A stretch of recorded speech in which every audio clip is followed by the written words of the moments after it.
Hi, I'm Allison. I'm Joe. And this is Queer Cinema Catchup, the podcast where we talk about TV, film, and miscellaneous topics through a queer lens. And today we have a very special episode because we're breaking with form and talking about a beloved actress, Tatiana Maslany, and through the lens of her different projects. And we are joined by our wonderful guests from the podcast Big Gay Energy, Theora and Kaitlynn. Hi, thanks so much for joining us today. How's it going? Hello, thank you for having us. Yay, we're excited to be here. First of all, we go off on Tatiana Maslany tangents all the time. All the time. Yeah.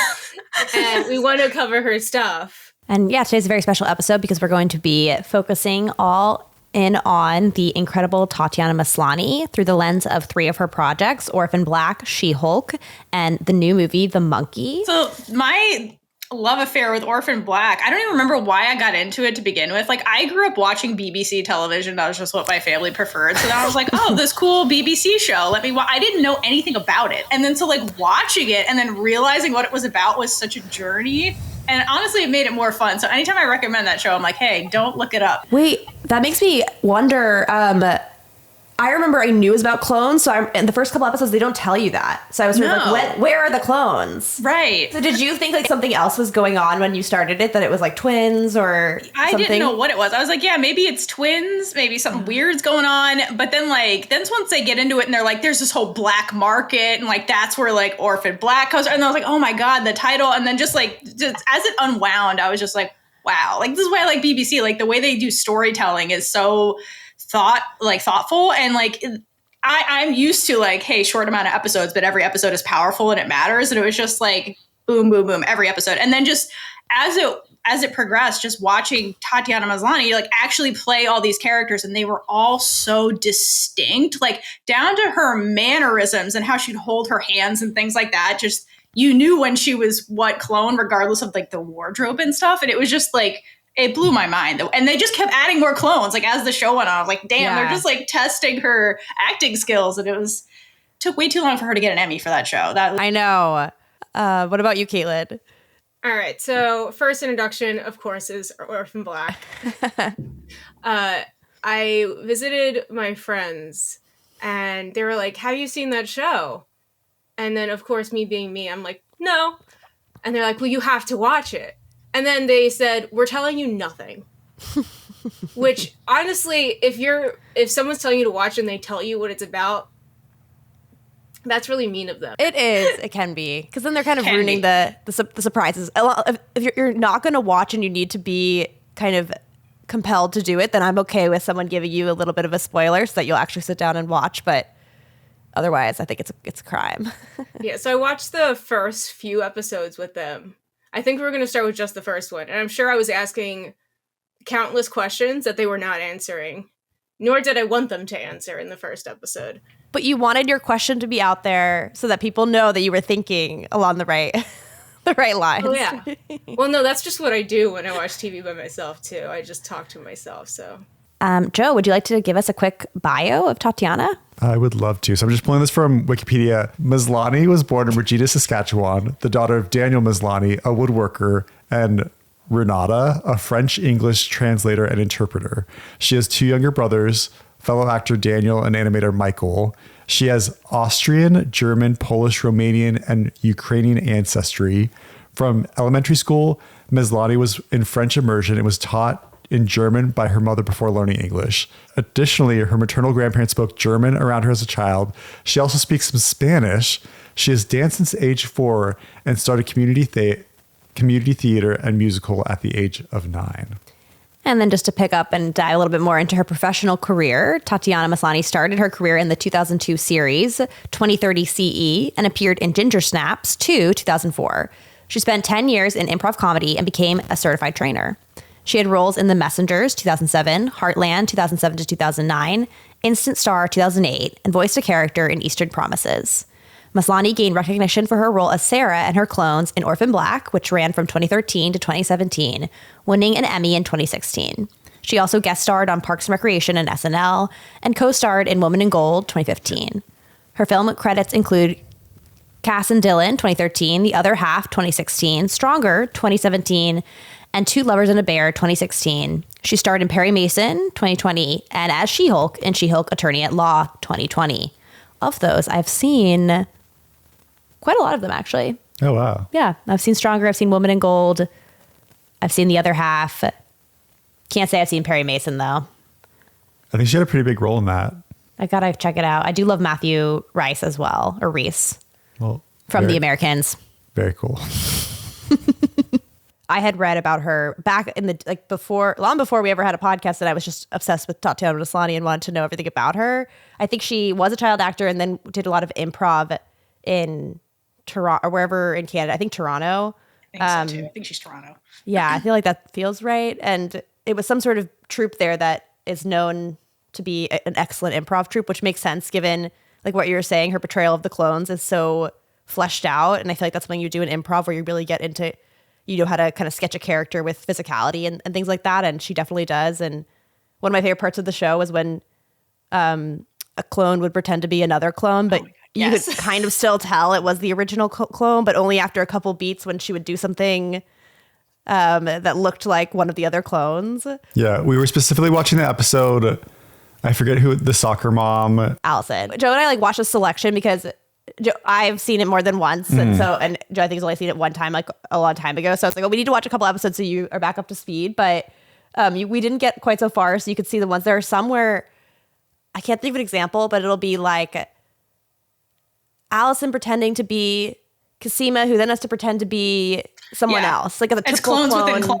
It's crazy. Like the way she does it is just wild. It's oh my gosh. awesome. But clones cosplaying clones is what led to one of our most iconic moments. It was like the town hall meeting for like Allison's whatever. And then like Cosima is cosplaying Allison and she's like, as a lesbian. Yeah, and then everyone in the crowd is like, oh wait, it's not me, I'm Allison. Okay, but like, can anyone else see Allison actually being a lesbian? Absolutely. Because I was thinking about like, no, I think it would try. It's interesting that the show kind of has a very, I would say, a theory about queerness that by the fact that they've created these clones who are genetic identicals that gets repeated so often throughout the series, and yet across all these different clones they have different sexualities, and Cosima is gay, and the other clones, most of them seem to be straight, but there's sort of a hint that Sarah throughout the season, I think she kisses a couple girls, like the one, and or maybe she kind of is a little bit more fluid or bisexual or whatever it might be, and so it just seems to be saying something about sexuality via the clones. Does anybody agree or have any thoughts about that? Yeah, I definitely agree. And then you can add Tony in there, who's like the trans clone. So yeah, exactly.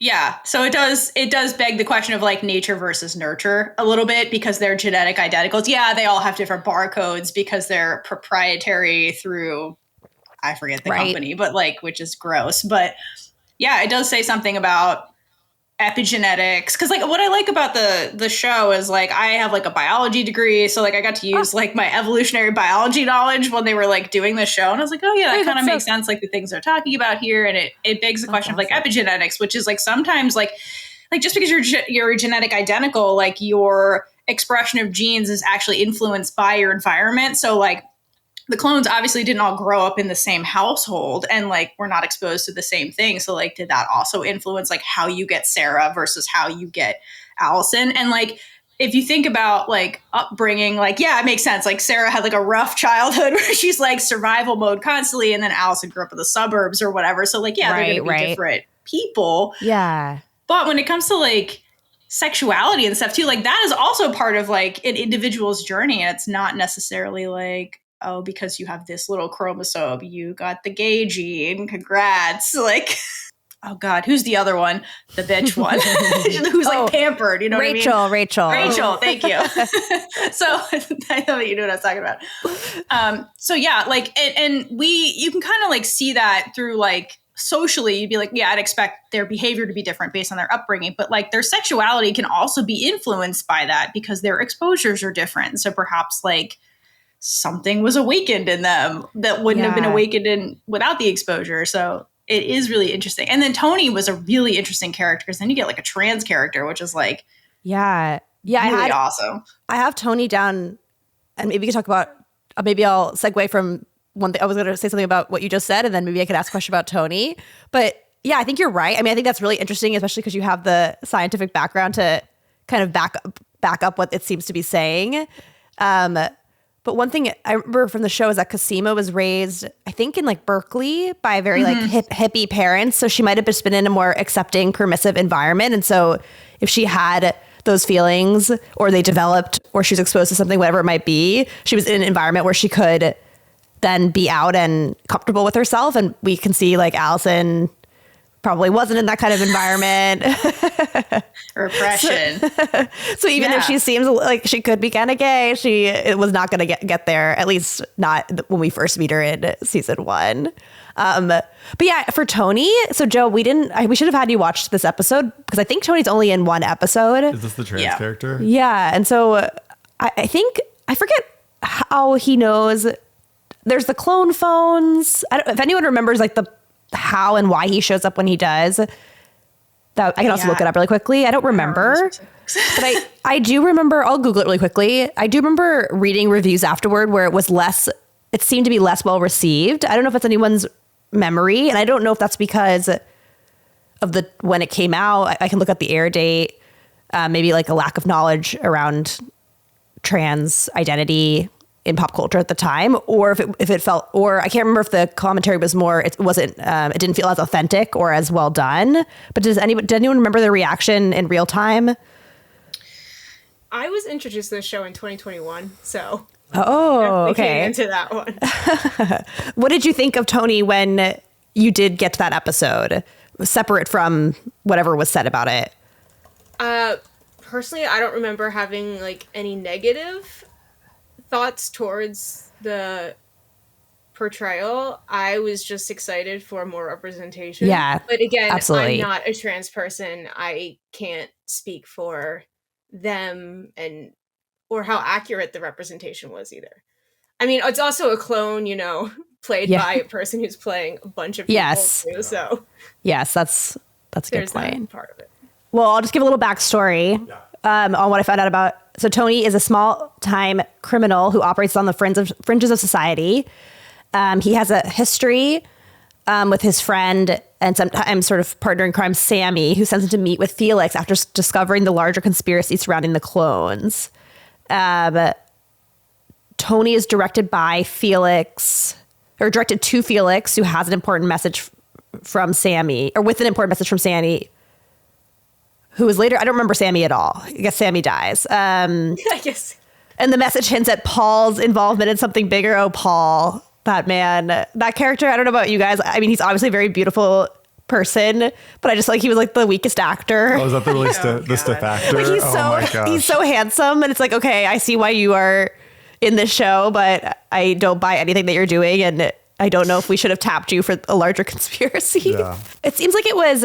The part that was divisive was that they felt like Tony was brought in and it was interesting and exciting, but then never really seen again, never developed more fully. And I would say, given how vaguely my own memory of it is, I think it's probably accurate. Like, I don't think he came back for any other episodes. Oh, that's very valid. I'm pretty sure it was 1 episode. I was trying to look up all the different clones that Tatiana played. I wanted a number because I couldn't watch the whole thing, unfortunately. But I saw pictures of everybody. I was like, oh, I didn't remember that character. Yeah. So, to be fair, I do have trouble remembering shows in general because I do binge watch really quickly. Totally. So I'm not sitting with it in a fandom for waiting a year or 2. To dissect it all and store it in that long-term memory. I know it and then it's gone. So especially with Tony being 1 episode, I'm not going to remember Tony. But that's very valid because it's like throwing representation in there, but then taking away. Kind of, it's not queer baiting, but it's just just enough to be like, oh, we did that. We see you, but now we're just going to take it away. There's nothing else to it. Yeah, we see you, but we don't care enough to really make this a bigger part of the story. And we didn't, I kind of think it was maybe it was season 2, episode 8. And so I'm thinking maybe they just were like, oh yeah, we're going to do more with this character. And then they never did. And I don't know. It was fairly early on then. Yeah. I was listening to the Happy, Sad, Confused podcast just to in preparation for this. And Tatiana was being interviewed on that. And she was speaking to, at the time of this podcast, I think it was 2019. So it was before She-Hulk. It was just after I think Orphan Black had ended, and she was currently on Broadway starring in Network, which I didn't realize that they did. I forgot. I was so obsessed with Tatiana Maslany. I went. I saw it. What? Yeah, and I saw another off Broadway play she was in called Mary Page Barlow. Both were excellent. Okay, well now I'm glad I brought that up because I want to know more about forgot. that. I worked on everything I saw, and I completely deleted Network. I'll tell you more about it after you finish your point. But So she was talking about like how after Orphan Black ended, she was like finally able to sleep again. Because she said that her filming schedule was so insane for Orphan Black is like at the beginning of the week, she'd have a call time at like later in the day and be filming until 5 a.m. But then by the end of the week, she'd be filming, like she'd have to be, like her schedule would reverse. So it was like her body, like she was constantly like being either a night owl or like a really like early morning person. That's really tough. And so finally it's like she like was able to like recover a little bit because it's like so hard.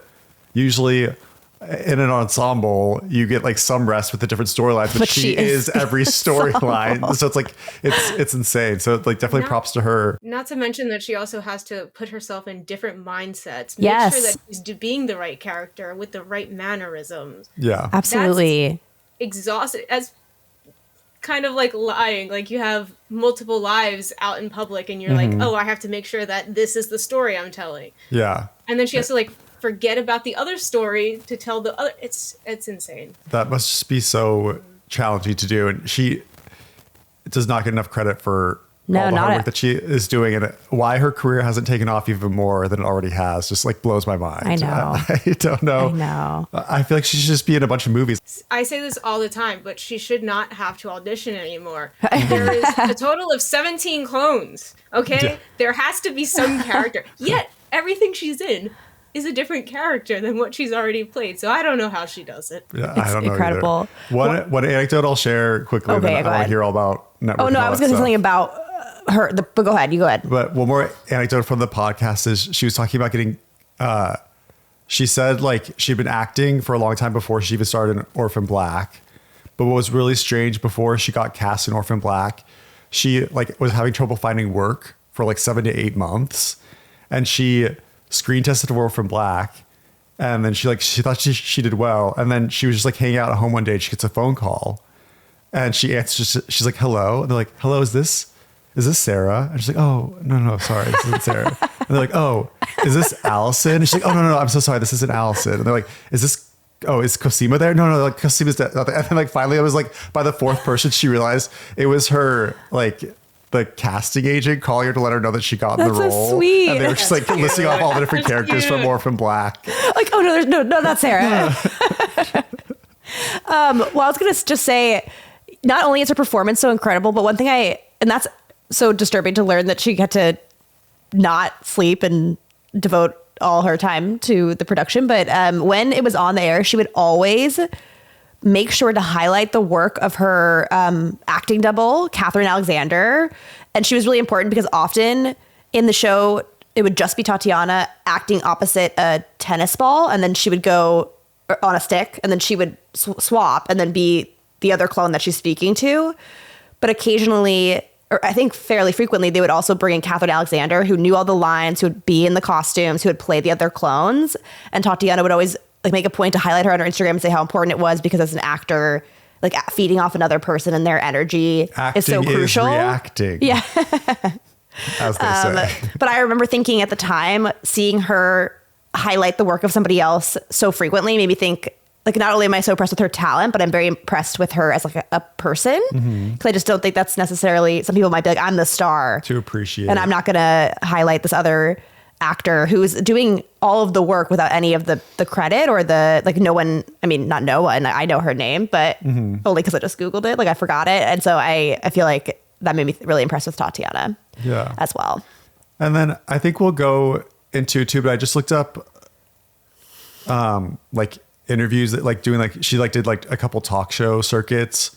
One was around the time of Orphan Black, and then another time was when she was on She-Hulk. And I don't know if we've been, I mean, this is a Tatiana Maslany podcast episode, so I think we're going to talk about Orphan Black, talk about She-Hulk, and talk about the monkey. About the monkey, and then also talk about Network, because I had no idea that I saw it. I forgot. But when she was doing this like talk show circuit, what I found really interesting with all these different people, she's so much like there's like people who like put on like a presentation of they like the cult of personality. Or they're like larger than life. And Tatiana, she just seems so like real and genuine. And I don't know if that, and maybe we can like talk about this later on, but I don't know if that like hurts or helps her career, just being so Earnest. Is that what you mean?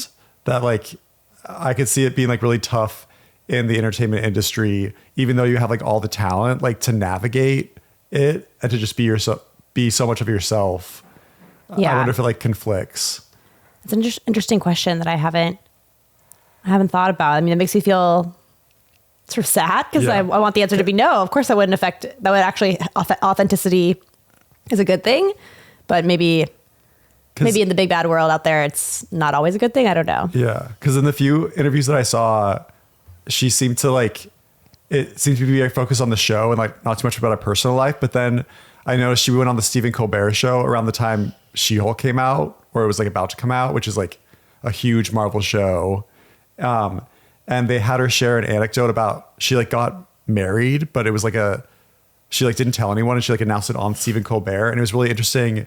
In all these other interviews, she doesn't really talk about her personal life, but then it was like She-Hulk comes out, and then she has to tell this like really personal story about her intimate wedding. I thought that kind of like conflicted. And so I wonder if that was like her dipping her toe into like, okay, I'm going to try to do this. I'm going to try to be more, present my full life to the world. Or it was them asking. And that's what I was thinking. Yes. Because unfortunately that happens. I didn't consider that. Yeah. I will say I did know I was aware she was dating. Okay. It was a guy from Downton Abbey, and he, I think, played like a man who owned cars, which is ironic because he's Mary's love interest. And for those of us who did watch Downton Abbey, spoiler alert, her original husband does pass away in a car accident. So Are you talking about the plot of Downton Abbey right now? Yeah. You always do that. But anyway, I just, so I was aware that she was dating this other, I'm trying to say that like, I was aware that she was dating this other actor, and I think they even did a couple movies together. Okay. So I like what you're saying. I like I'm here for the positing of this theory, but I'm kind of wondering, is it 100% true that she never talked about her personal life? But then I was also very interested in her as an actor. So I did Google, I mean, was I aware because I Googled her and followed a lot of her work and realized her partner was in her films and things, or is it because she was open? I don't really remember, but it's a good question. It's interesting. Ideally, we do focus on the career and the work aspect, because what a lot of people forget is that these are people and they have personal lives, and they should be allowed to have a personal life. Just because they're on TV doesn't mean that we have a right to know everything that's going on with them. Absolutely. Which is weird that we do for some people. And if they're fine with that, that's good. But it's when they're like forced to. Yeah.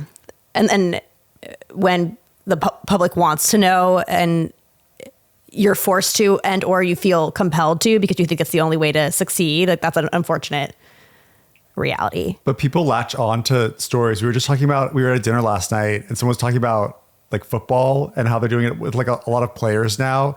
Is like when the game starts and there's a new player that comes on the field, the like moderators or whatever will like tell a personal story about their backstory. Oh yes, the recruits, you mean? Yeah. So it's like, it kind of reminds me of American Idol too. It's like with every new singer, there'd be like a personal story attached to them. So it's kind of like, yeah. I wonder, it's interesting with entertainment is you're like trying to like shape. Well, I mean, yeah, and storytelling in general, it's like you're are. giving of yourself, but how much should you? Tatiana's given enough. She played 17 clones, okay? Literally, leave her alone. Leave her alone. I'll kind of give you a top line view into the different sort of queer representation points I had for Orphan Black. And if there's any that jump out, we can dive into those. But I was interested in how like Delphine, who is Casima's main love interest, probably the love of her life, is initially introduced sort of as this double agent, and kind of even her sexuality is, I would say, a question mark in the beginning, because it seems like when Cosima first meets Delphine, Delphine is her, she ends up being her monitor, I'm pretty sure. She's but then her monitor in the beginning, so you're like, what's her motivation here?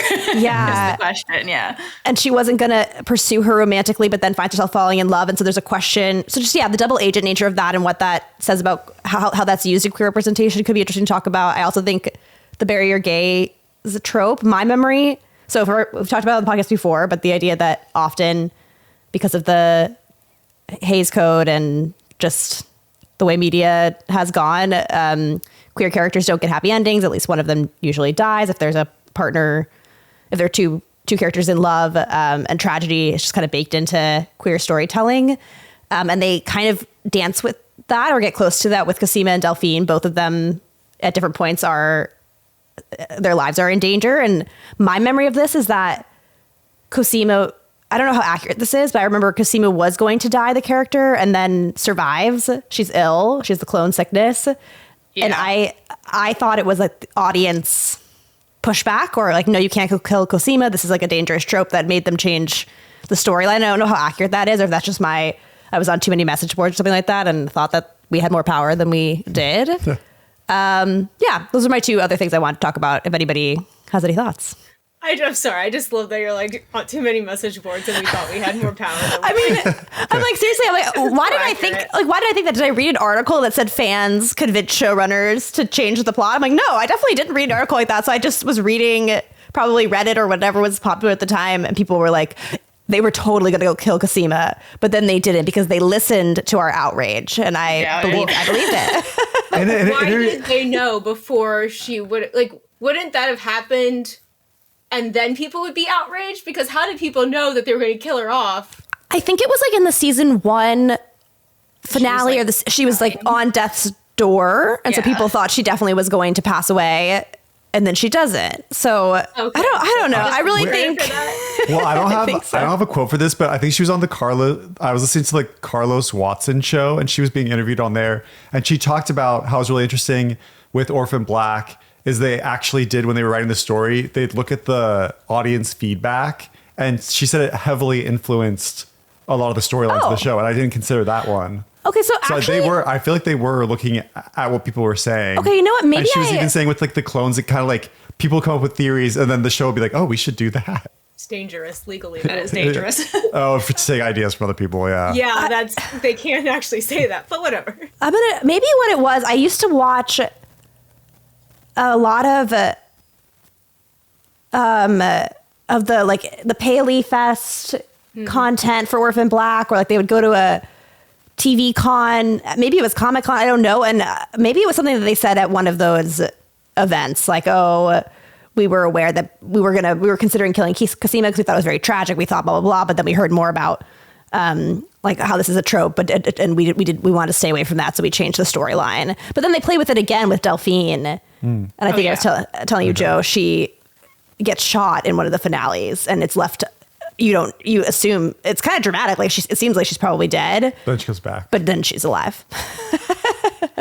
Just kidding. So I don't know what we think about that, like playing with our queer audience's sort of fears or expectations about that storyline. And then I also don't know how I feel. Like I don't want all of our stories to be tragic, but then sometimes I've seen examples of it that are successful and work as story points. And it's so complicated. Orphan Black is pretty tragic in itself. Yeah. It's also like, okay, the situation, it's not like, okay, it's not like Buffy, where it's like, yay, they're happy, and then a stray bullet comes in and just takes the lesbian out. Oh my God. It's like they're in a situation where there's like espionage happening. It's like it is a life or death situation. Like Delphine is this like double agent character. So like that is dangerous. Like take her sexuality out of it. Like that's Absolutely. A dangerous job she had. Like, so like it made sense situationally for these characters. And then to just protect them because they're queer is kind of stupid. Cause it's like, just let them be who they are, you know? Like, I don't know. That's how I feel about it. It's not like a blatant barrier gaze. Like clones were a drop-in in that show, regardless. Like because it's a dangerous situation they're in. One died within 10 seconds of the show. Yes, literally. That's when I got hooked. Exactly. I was like, oh my gosh, what's happening? Oh no, that's a wild opening to a show. Oh my God, but poor Beth. The other big example of barrier gaze is The 100, and that's it's the same thing that happened with Buffy. So it's that type of literally they're finally happy. Time to Stray murder. bullet. This random thing that happened. Stray bullet again. Yeah, That's like such a good distinction. I never thought about how, characters achieving some level of happiness or connection, and then robbed of it. immediately they're murdered. the darkness comes instead of their characters who exist within darkness or in dangerous situations, and of course, death is part of that. I think it's a good distinction. Killing Eve. Yeah. That Eve. works Yeah. too. Yeah, I had already stopped watching, but I heard about what happened, unfortunately. Of what? I've only seen the first and the last episode. For Killing Eve, Oh, Yeah. Killing Eve. they get together, and then there's a shocking...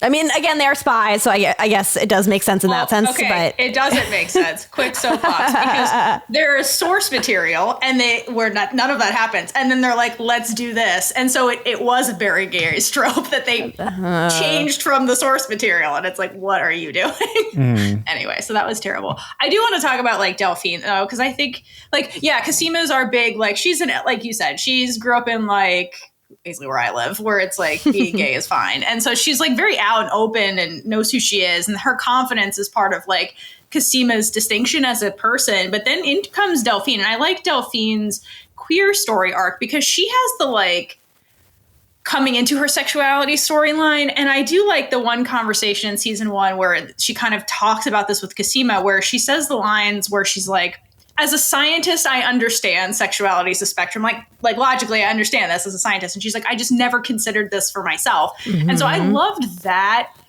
storyline for her because it is like I know this, but then I've never as a scientist turned the microscope on myself to be like, oh. So I do love her character. I loved that too, because I remember when I first watched it, I wasn't really even out to myself. And Cosima, I was always interested in her character, but I feel like she is so confident. She's so distinct. Her style is really distinct.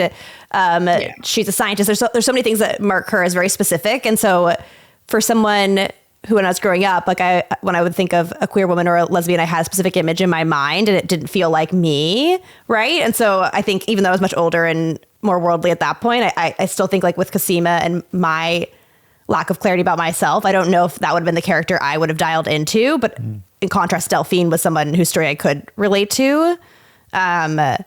So from that lens, I also agree that I think she was a good addition. And then adding in the complication of not only is she having this discovery journey, but she's also a spy, so it's very problematic. Oh, yeah. It's oh shit, I might actually be falling in love, but I'm supposed to be a spy. Sure. Yeah. Very sexy. I like it. So we've talked about Orphan Black for a while now. Are there any big points that we wanted to talk about before we switch over to Sure. because I want to talk about the network, I want to talk about She-Hulk, I want to talk about the monkey. Yeah. Was there any other points? I mean, the only things I had written down, queerness, and we kind of touched on this, and fandom can really fuel a show's popularity. And I think that is 100% the case with Orphan Black. I think a lot of queer people love the show, both because of Cosima and Felix and the other queer characters, and because identity, its expression is so a part of the show. But I guess that was my only other thing I really wanted to highlight, was I think that queer people fueled its popularity. But if there's any other points that you feel like you had wanted to talk about with Orphan Black that we haven't discussed yet, I would love to hear. I just wanted to say, I know it's about Tatiana Maslany, but just Orphan Black in general, just a moment of appreciation for everybody working behind the scenes, because they're also the crew members. They don't get a break either. They're there from the first minute of the day to the very end of the day. And they have to also sit there through every setup and keep adjusting. Mm-hmm. So true. We see Tatiana and doing the multiple clones and acting against herself, which is insane. Mm-hmm. Or the dance number with 7 clones in one room. Yeah, yes. I wanted Joe to see that. Which is crazy for that one scene. And just because by the third take of the 5th shot, and they're probably, I can't do it. Mm-hmm. We love it. It was awesome. And I really wanted Joe to, because sure you saw it back in the day, but Joe's an editor. He knows more about production than I do. And I really just thought, I wanted you to put your eyes on it and let me know if you thought it was still They went all impressive. out. Because usually I would assume, if you told me oh yeah, there's 7 clones dancing in one room, I was like, okay, they probably have the camera on a tripod and they just kind of splice everything together. But no, this is a moving camera, like rotating around the room. That is so challenging I don't know how they did it. It was like so challenging to do. And then it sounds like Tatiana revealed a bit when she was filming it is there'd always be at least like I guess her body double would be there at some point. So she had like someone to dance to. But which one's the Russian clone? Is that Elena? Yeah. She was like, that was Who I do love. That was the last one that we filmed. And it was the only time that I had to be up there by myself dancing. And she was like, can you imagine how awkward it is? Because, and then she's kind of like, Helena's like learning how to dance for the first time, right? She's just like really feral in her dancing. And so I like that. Yeah, she's really feral in her dancing. It's just like, imagine like doing this dance in front of like 40 people and you're just like up there by yourself doing this for like hours on end. That cracked me up. But yeah, appreciation for everyone like behind the camera. Cause yeah, like Tatiana pours all this hard work. And then I think like the reward is a way you get to like see yourself on screen, but there's all these people behind the scenes that are like propping her up too, that really support the show. And yeah, what a great show. Should we end by saying either which clone we are or who our favorite clone is? I feel like we should. Yeah. Do you want to know who Tatiana's favorite clone is? No, I don't know. Guess. Helena. Yeah, I think Helena. She said Helena. Okay. Yeah, that was her Nice. favorite. That would feel be like- fun to play. Yeah. Yeah, I feel like as an Feral actor, baby. that would be like very freeing. Yeah. You're like, how crazy can I make this right? Yes. Yes. I'll go for, I think Allison's probably one of my favorite characters. Yeah. She just cracks me up how like uptight she is. I think I like Allison as well because she really cracks me up, and I like how over time she softens. You know, I appreciate that journey, and I just think her and Donnie and the whole let's bury the body in our freezer and that was so funny, and I'll always remember it. So I'm going to go with Allison. What about you two? But I love them all. Casima's my favorite. I love my scientist. I just love her. And she's always herself, no matter what. It's true. Yeah, and she was like the worst at pretending to be other clones. She was terrible at it. I'm a lesbian. Yeah, she was the worst one, yeah, because she was just always herself. Which is awesome. It's great. I like that. Real. My favorite's Sarah. I fell in love with her right away. I mean, the accent's great too. It's a beautiful accent. Yeah, she does it so effortlessly, all the different accents too. Yeah, but she does a really convincing British accent. That's the British one, right? Yes. Okay. One of the British ones. Yeah, she does multiple British accents. Because she got like the posh accent with the bitch clone, and then Sarah's got like the lower class accent. So she just two different ones. I love that you just know her as the bitch clone. I always forget her. I can't stand her. Anytime she shows up, I'm like, oh God, everything's about to go to hell. Because like you think one thing with her, and then she is constantly putting she's throwing Molotov cocktails at every situation. Like, can you leave? And then you want me to feel sorry for you? No. You always know what you're going to get when you see Crystal, though. I know. I love Crystal. Not gonna lie, she's probably one of my favorite clones, Crystal. Joe, I don't think you met Crystal. That's the lower class British one? No, She works at a nail salon. She's kind of like a Barbie, I guess would be one. Yeah. I'll show you after we're done some scenes. Like a YouTube channel or something, too? She becomes a conspiracy theorist also. Yes. Like she goes off the rails. Like, what a fun character. Because like she was you really, think she's really gonna fun. be a one-off clone, and then she's actually a big plot point later, and you're like, oh okay. Interesting. Yeah, she's I fun. like that. Do we want to talk about like Network? I think came out before she was in She-Hulk. Quickly tell you my story about it, and then we could just go into She-Hulk if you want. Yeah. I mean, so okay, yes, I was obsessed with Tatiana Maslany. I thought she was very talented. I was living in DC. I was much closer to New York, so I went up to see a play she was in that was off Broadway called Mary Page Marlowe, which I think might have been a Tracy Letts play, and that was excellent. And then I waited behind. I didn't meet her technically. I just said we were behind the stage door, me and my friend, and I was like, I really like your acting. And then she said, thank you. So it was very exciting for me. You met her. Yeah, for a second. What'd she say? She said, thank you. She kind of looked down a little bit like, oh, thank you so much. But there were like a bunch of people behind it. It wasn't that super crowded. It was kind of a small play. But anyway, then a couple of years later, I did try to do the same with Network, and I ended up getting 3 tickets. And I wanted to take my dad, my mom, and my sister, because my dad loves Bryan Cranston, and Bryan Cranston was playing the other character. And I don't remember the names, even though I should, because Network's such a famous movie. My dad couldn't go for some reason, so I ended up taking my aunt. And so we all went up, and it was excellent. Tatiana did a great job, but I forgot how explicit Network can be. And so really my memory of the play, like there was a scene, really a memory of the play is like sitting next to my mom, my aunt being like, maybe I shouldn't have brought them because it just was very aggressive in tone and there was like a lot of sexual content. But one cool thing about the production was it used a giant screen. And so you could see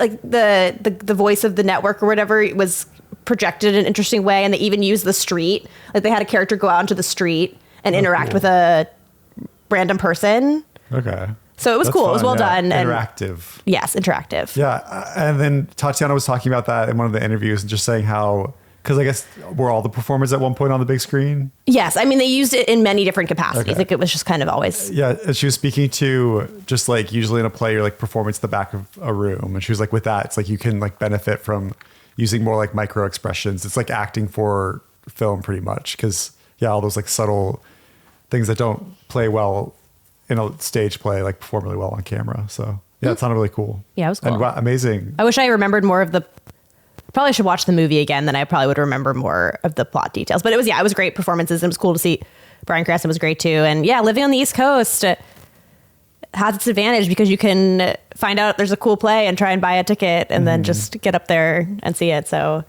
I miss that. Have you two seen any like Tatiana media outside of Orphan Black, outside of She-Hulk, and outside of The Monkey?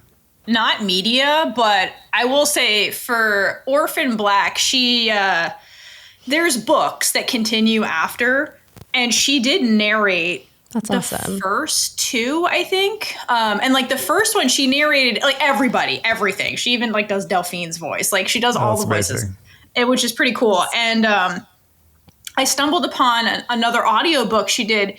Oh. She actually did the special edition of the Hunger Games trilogy. So I like reread the Hunger Games, and it's Tatiana, and her Effie voice is so good. I'm like, you should have played her in the movie. But yeah, so she did the audiobook for all the three original books. So like, if you're a fan, that's listen amazing. to it. Tatiana reads it to you. It's the special edition though. Like there's like a regular one that somebody else narrates. Special edition, it's special because she narrates it. That's so it's fantastic. Cool. Yeah, it's really I had no idea.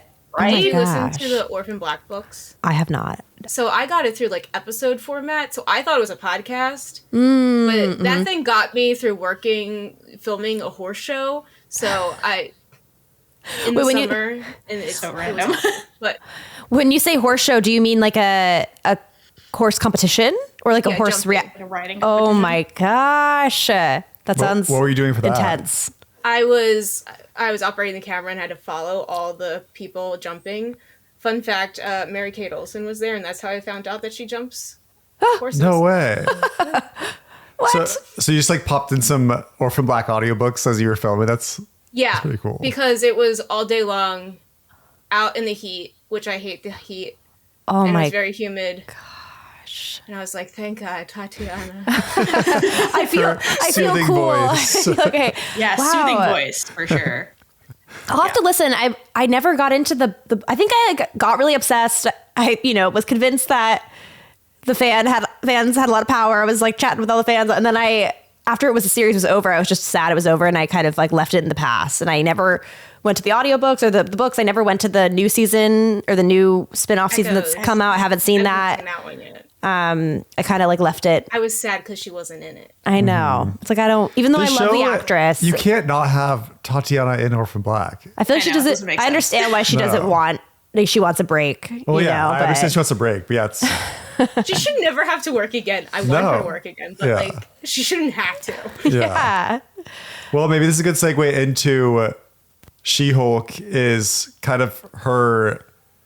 Orphan Black becomes really successful, and I'm sure she's in like a stage. She wins play. an Emmy. She was in a movie Destroyer. I never saw with like Nicole Kidman. She was in Stronger with Jake Gyllenhaal. I did see that. That was good.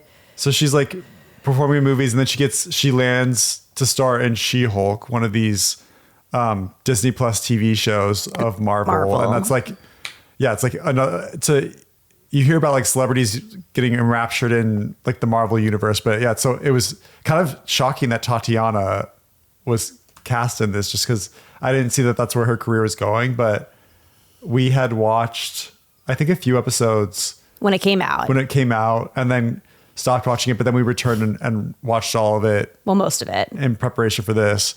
And yeah, had you two seen the show before this podcast? Did you like the show? Like, what were your thoughts?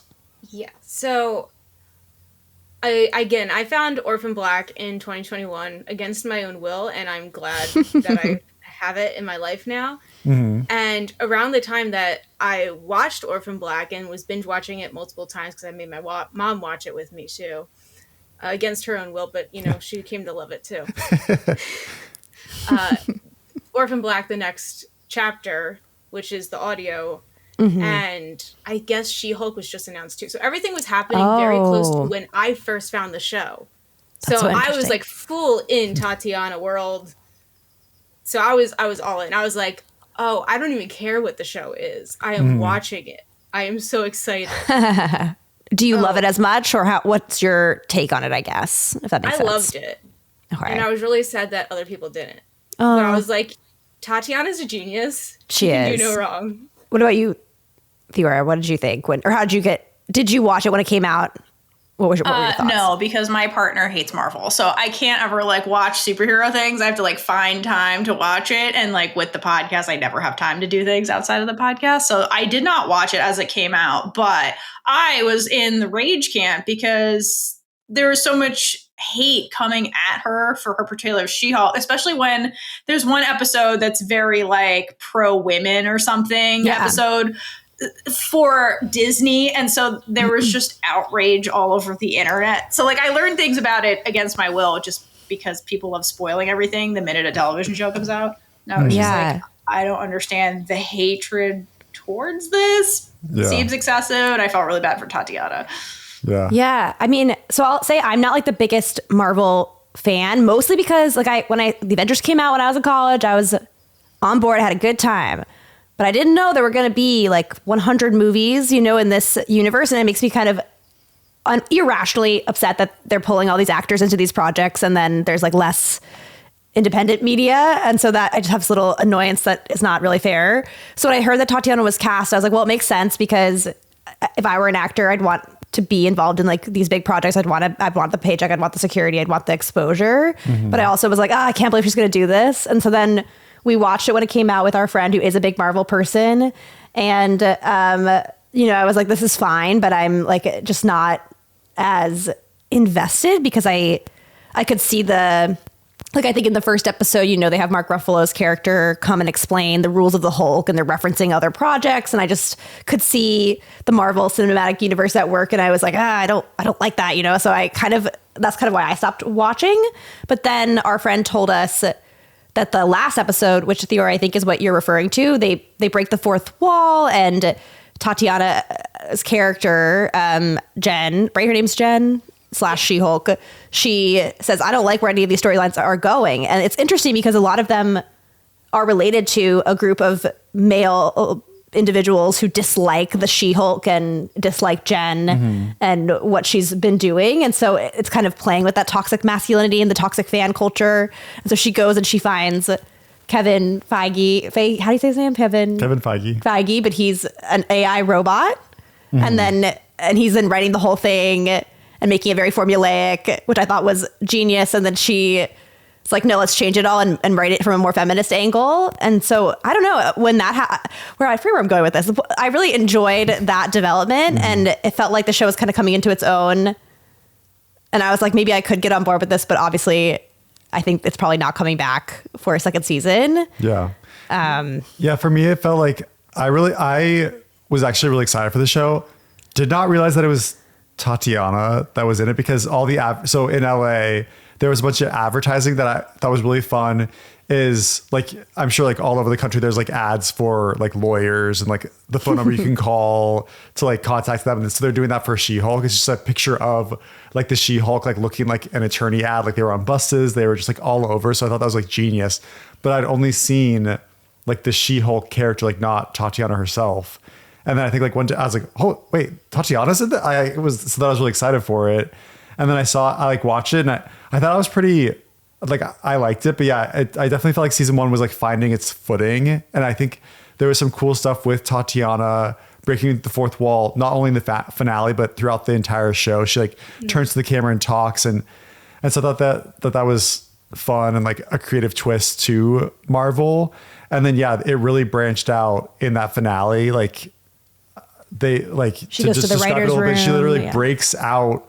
Like it shows the Disney Plus like page and she like busts through the thumbnail and she's like climbing through and like commenting on all the other thumbnails. I was like, oh my God, this is so ingenious. And then she like breaks into like the documentary one. And that's why she's able to go to the Burbank lot. I didn't even see it was the documentary one. Yeah, she breaks into the Burbank lot and then runs up to like the Marvel studio and meets Kevin Feige. And as Al said, the big joke of it is it's like this robot hanging that's like creating the whole show.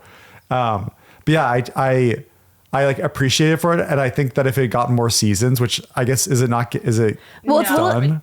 It's been a while. It's a little ambiguous. So apparently, Kevin Feige was quoted in 2021 saying that She-Hulk and Moon Knight would probably be developed to have more seasons, in contrast to something like WandaVision, which is really weird because then WandaVision ended up having a spinoff.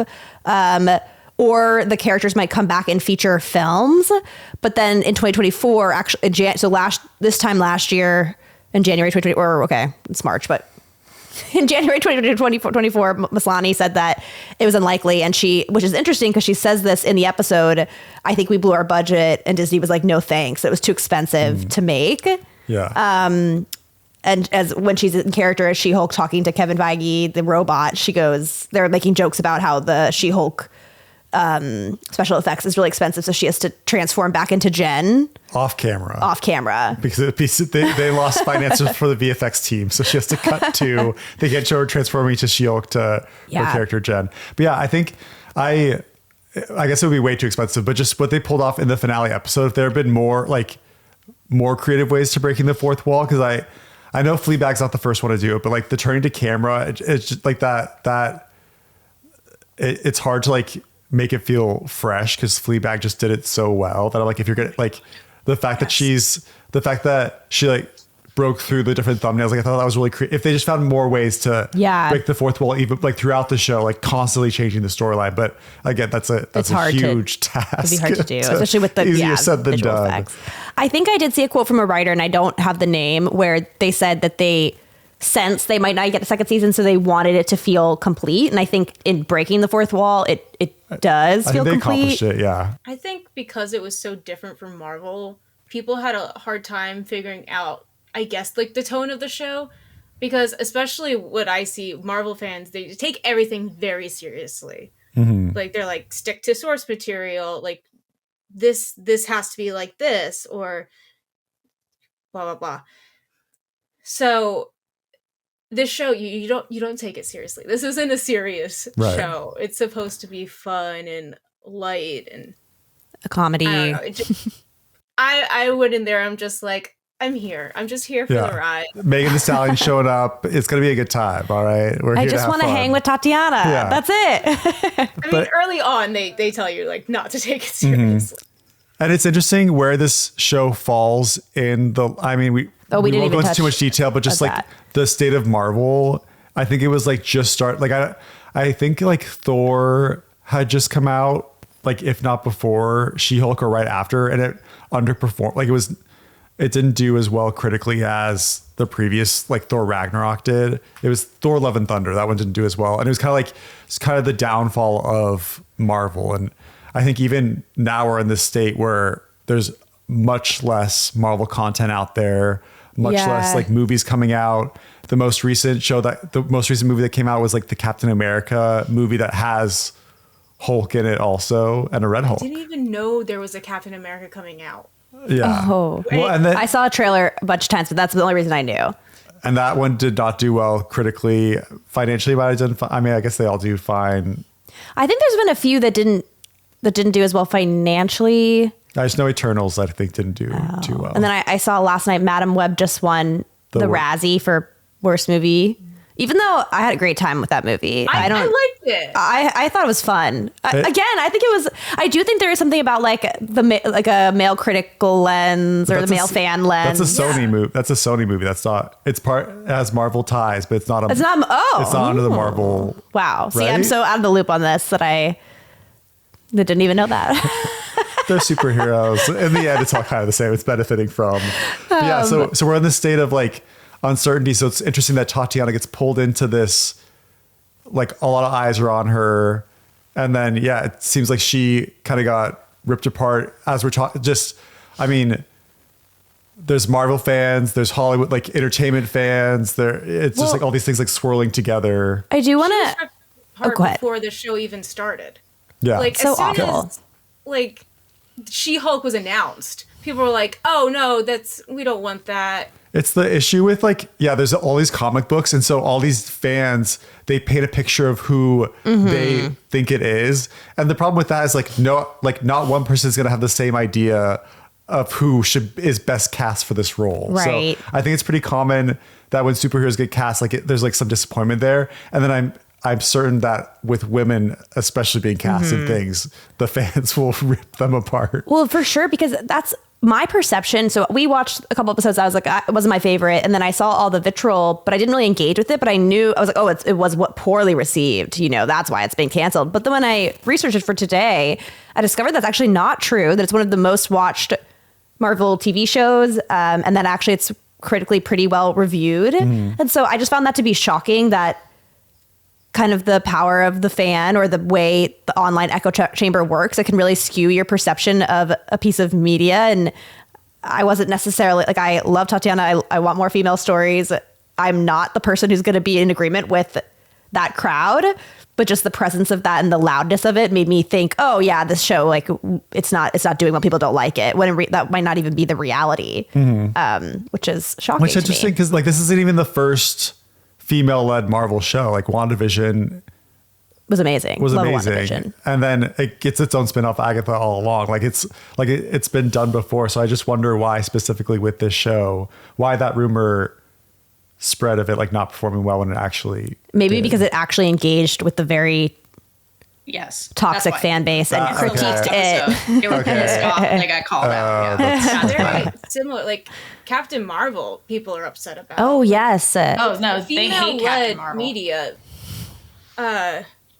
Besides WandaVision and Agatha, like those two seem to be holding their own. But when it's female led, it just seems to get so much more pushback than what's the norm for Marvel. And I feel like with WandaVision, it's very experimental, the show, like in terms of how it's constructed. Wanda's a witch technically, which is a more palatable, or like it's a trope of women are witches. Like it's perhaps like less threatening than a Captain cape Marvel, wearing superhero. Yeah, she's more powerful than a lot of the male characters. I think that's the issue. And then it's Brie Larson, so there's no critique on Brie Larson from a looks perspective. So like, what else can we say? Just threatening. Yeah.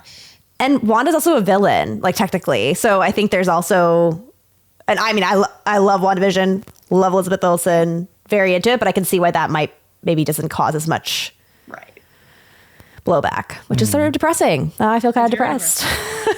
Yeah, that's usually how these conversations devolve to. I was like, but you know what we still have? We have Tatiana Maslany. That's so true. And I want her to keep. So I guess it's a good maybe a moment. If there's anything else to say about She-Hulk, please. I'll say this, but then we can dive back into She-Hulk if we need to. But I feel like she's going to I feel like she loves acting. She's going to have a long career. And so I was very excited for The Monkey. Joe and I saw it, I guess was that last weekend? Yes. Yeah, it's only been out a week.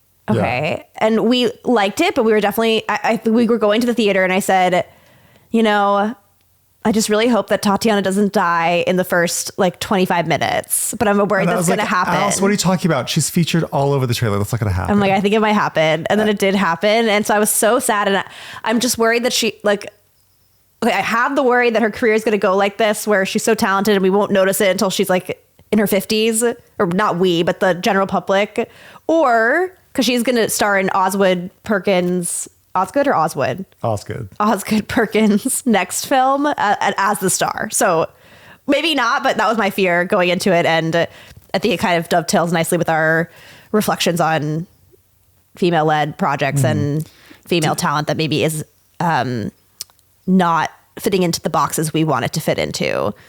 The trailer features Tatiana so much. Like Yes. And she just like, I feel like, speaking of tone, like I feel like she has such clarity in this movie of the tone of it. It's very much this, it's a horror movie, but like with heavy comedic moments. Horror like comedy. Or maybe like, horror comedy is a better description for that. And there's my favorite part of the trailer, my favorite part of the movie is Tatiana's line delivery of "Everybody dies." Yes. Everybody dies. It was in the trailer. It just like captures the whole movie so well. Yeah, it's like she has twin boys in this movie, and she ends up, through this like monkey device, ends up being one of the unfortunate First people victims. that dies in this town pretty early on in the movie. And she does appear later on in like a flashback, and kind of like a jump scare flashback. But man, like it's a shame that she couldn't stick around for the whole thing, because she just was so like, she lit up the screen every time she was the on life there. of the film. The life of the film. Even narratively, and I will say it, she kind of is the linchpin of it, because early on, when the boys first discovered the monkey, once it bangs this little drum, somebody dies, and it's just a crazy, disturbing death accident type thing. And so their babysitter dies first. Then they go to the funeral, and then Tatiana says her line about how everybody dies, and it's kind of like kooky and weird and a little like scary. But then she's like, "All right, let's go home and let's dance." And there's this cute dancing scene. It's about like dancing in the face of the fact that we all pass away, that life is about death, and that it comes back around that beat later on. It's kind of like the lesson of the film, I would say. So she is really important to the movie, but she's only in it for like 20 minutes. Yeah. Which I guess speaks to, Psycho, and Osgood Perkins is the son of Anthony Perkins. And the big part of Psycho is who you think is the lead star of the movie ends up dying in the very beginning. So it's kind of a nice callback to... Absolutely. That's a really good point. I didn't think about that. To cinema history. But yeah, Theora, what did you think of the movie? I didn't know it was going to be funny. That was like the biggest thing to wrap my head around. I was like, wait a minute, why am I laughing at this horror? Because the horror movies are not my genre, so I was just like, I don't know what to expect. Also, it's Stephen King, and like, what goes on in his brain? Like, What goes I just on? want to know what goes on in this man's brain, because like, the way he's such a prolific storyteller is really wild. It's awesome. Yeah, I wasn't expecting it to be funny. I was hoping Tatiana would be in it more, but to your point about like, it just speaks to how powerful of an actor that she is, that while she's like, I guess she's a focus in a way, but like her impact in the story, even though she was taken out unfortunately early on, is still there, and it's still felt. So again, it's just the power of her like on screen, like presence, even when she's not on screen. I felt that. So Yeah. Same. I was hoping she'd come back, and she did that. And it's Please come back. because she dies so early in the movie, it's kind of a nice, it kind of fits to the discussion of her like career It does. too. It's like, is she being cut Yes. short all the time? Are people not appreciating Tatiana? So I did. 100%, definitely. Yeah. I completely agree. It is my fear, but I will, to reassure everybody, She's in Keeper. Is that last what it's night I looked at her IMDb, and she has 6 upcoming projects. called? Okay. Oh, nice. Could Oh, you that's great. list them off? What are they? Okay, something called Green Bank, something called The Night Beast, Maximum Pleasure Guaranteed. Both of those are TV series. Star Trek, Starfleet Academy, just 1 episode. Keeper, and Invitation to a Bonfire, 3 episodes. Okay, so which one's going to be queer? Because I'm waiting for that again. That's a great question. The one with pleasure in the title. Yeah.